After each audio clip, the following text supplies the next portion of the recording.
Здравствуйте, мои дорогие! Сегодняшний таро-прогноз мы делаем для представителей знака Дева. Расклад, который вы сейчас увидите, это расклад на следующую неделю. Неделя с понедельника по воскресенье, получается с 27 по 2, по 2 августа. Итак, давайте посмотрим, что же вас ожидает в этот период времени с 27 июля по 2 августа, соответственно, представителей знака Девы.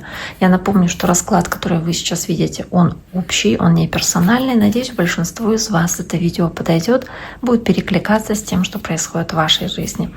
Итак, давайте посмотрим. Девы, первая карта, которая у вас есть, карта императрицы на понедельник. Она выпадает.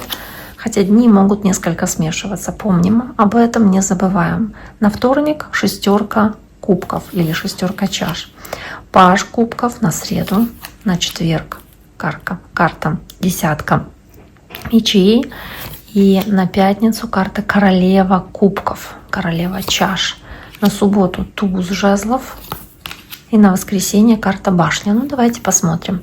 Я сегодня использую одну колоду, что у нас здесь на ней получается. Первая карта, карта императрицы, возможно, говорит о том, что для кого-то из вас будут важны вопросы материнства, вопросы продолжения рода, зачатия ребенка или вот любых вопросов фертильности, которые здесь для вас могут быть значимыми. Возможно, вы здесь занимаетесь своей семьей больше, там, своими детьми, своим домом, бытом, да, если смотрят женщины. Также, возможно, и здесь, если мужчина, здесь какие-то вопросы решаются с этой женщиной, может быть, вашей женой, может быть, мамой, потому что императрица, дающая жизнь как таковая, может иметь очень широкое значение. Но для вас здесь очень важна именно вот эта женская суть и материнство в частности. В целом, любые дела, любые проекты, любые какие-то задачи, которые вы здесь перед собой ставите, скорее всего, будут плодотворными, потому что, опять-таки, императрица дает жизнь, дает хорошее начало, дает хорошее развитие. Поэтому начало недели хорошее. К тому же дальше идет шестерка кубков, которая является таким тоже символом уюта, дома и быта такого, да, семейного очага, именно в хорошем понимании быта. А по шестерке кубков вы, может быть, здесь встречаетесь с кем-то, кого вы давно не видели, кто был вашим другом детства, или, может быть, вы едете куда-то, где вы раньше жили, или где вы выросли. То есть здесь очень много ностальгических воспоминаний, очень много здесь возможности соприкоснуться с прошлым. Возможно, вам здесь кто-то пишет из прошлого или звонит, или вы прям встречаете этого человека.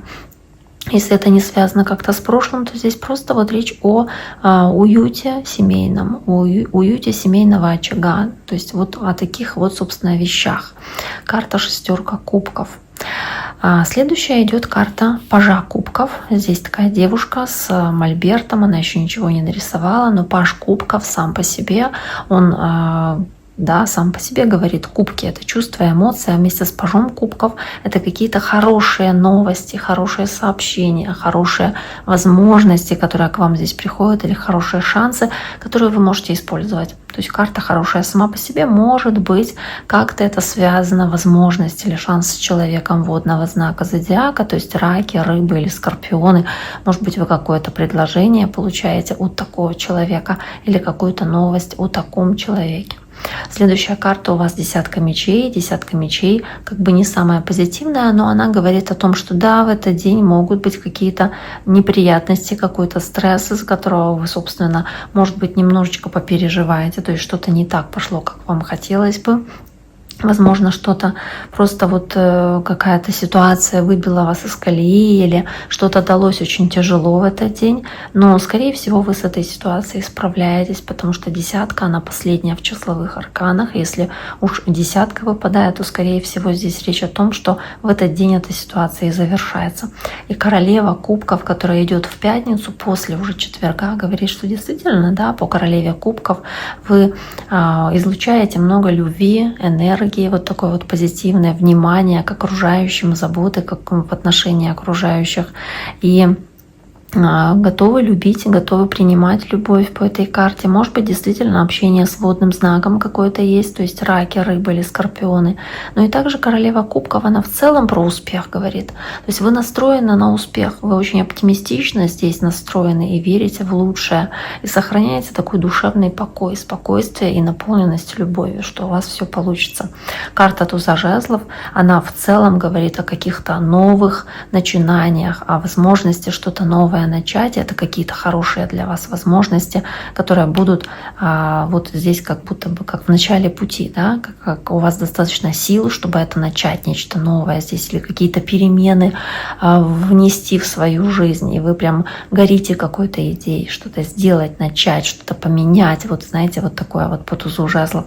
Но при этом воскресенье, карта башни, поэтому нужно быть осторожнее, возможно, какие-то ситуации, где планы не сложились, как хотелось, или что-то сломалось, или какая-то встреча не удалась, или вот что-то, как по карте башня, не пошло так, как вы себе захотели, как вы планировали, и вы можете воспринимать это как какой-то как провал, да, в ситуации. Может быть, какой-то конфликт возник с кем-то, и для вас это было такой неприятностью, возможно, поэтому карта башня.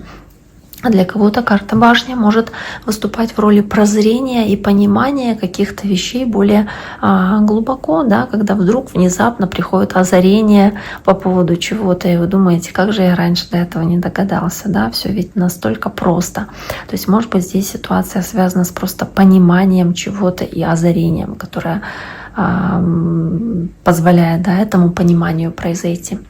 Итак, дорогие мои девы, на этом сегодняшний таро-прогноз для вашего знака зодиака мы завершаем. Пишите ваши комментарии, оставляйте отзывы. Буду очень рада ответить на ваши сообщения. До скорого!